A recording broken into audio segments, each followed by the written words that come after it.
ចាសសូមជម្រាបសួរក្រុមជំនុំទាំងអស់គ្នាព្រះបន្ទូលរបស់ព្រះអង្គនៅថ្ងៃនេះមានចំណងជើងថាការពារចិត្តរបស់អ្នកនៅក្នុងបទគម្ពីរទំនុកបង្កើងចំពុក1ខ1តើអ្នកធ្លាប់ឮពាក្យស្លោកខ្មែរដែលពោលថានៅមិននៅទៅយកជាប់ភ្នៅមកត្បៀតឃ្លៀកដែរឬទេសុភាសិតនេះមានន័យថាការស្វែងរកទុកទោសដាក់ខ្លួនឲ្យឥតប្រយោជន៍សូមកលេចមើលជីវិតរបស់បុរសខ្លាំងពូកែម្នាក់នៅក្នុងព្រះគម្ពីរគឺលោកសាំសុនគាត់មានកម្លាំងខ្លាំងមហិមាប៉ុន្តែគាត់បានអនុញ្ញាតឲ្យចិត្តរបស់គាត់ចុះចាញ់នឹងការលបួងរបស់នាងដេលីឡា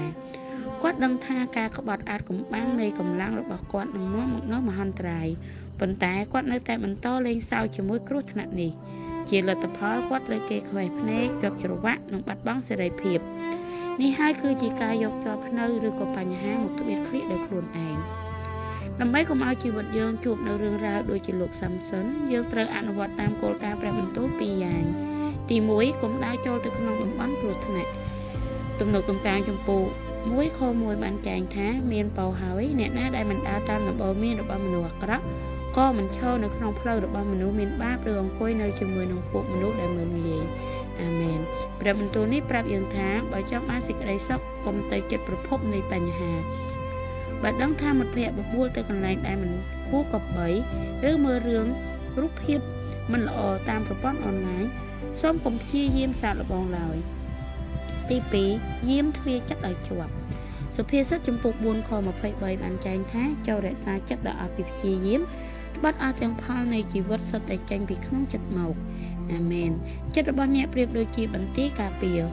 បើសត្រូវឬក៏គំនិតអាក្រក់ចូលបានហើយនោះជីវិតទាំងមូលនឹងត្រូវបានបំផ្លាញតើត្រូវធ្វើដូចម្តេចដើម្បីកុំឲ្យជាប់ភ្នៅជាប់សិតខ្លួនទី1គឺការជ្រើសរើសមិត្តភ័ក្តិបើមិត្តភ័ក្តិបបួលធ្វើរឿងដែលប៉ះពាល់ដល់អនាគតនិងជំនឿចូលចេះនិយាយថាទេកុំយកឥទ្ធិពលអាក្រក់មកដាក់ចិត្តខ្លួនទី2ត្រូវចេះគ្រប់គ្រងការប្រើប្រាស់បណ្ដាញសង្គមបើឃើញព័ត៌មានឬរូបភាពណាដែលធ្វើឲ្យចិត្តអ្នកច្របូកច្របល់ចូលចុច unfollow ឬក៏ move វាចេញដើម្បីកុំឲ្យភ្នែករបស់អ្នកនាំជាប់ភ្នៅមកចូលនៅក្នុងចិត្តចំណុចទី3ត្រូវចេះចំណាយពេលជាមួយព្រះបន្ទូលបំពេញចិត្តរបស់អ្នកដោយអ្វីដែលល្អត្រឹមត្រូវតាមព្រះបន្ទូលនោះវានឹងគ្មានកន្លែងសម្រាប់ភាពស្មោកគ្រោកនោះឡើយតើត្រូវជ្រើសរើសមិត្តភ័ក្តិដូចម្តេច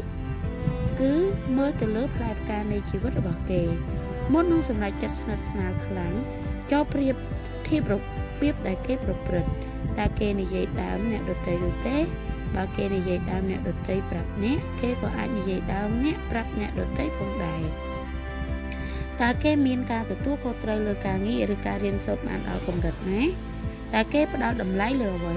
តើគេផ្ដល់តម្លៃលើគុណធម៌ឬផ្ដល់តម្លៃតែលើសម្ភារៈនិងការសប្បាយនឹងត្រូវចេះកំណត់ព្រំដែនឲ្យបានច្បាស់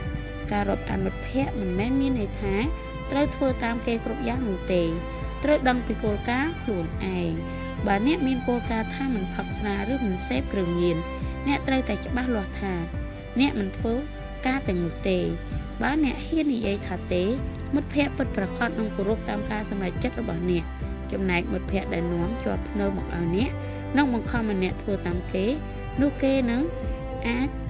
គោរពតាមការសម្រេចចិត្តរបស់អ្នកហេតុនេះចូលស្វែងរកមិត្តដែលមុតជាងយើងចូលរាប់អានមនុស្សដែលពូកែជាងយើងខាងចំណេះដឹងឬមានគំនិតចាស់ទុំជាងយើង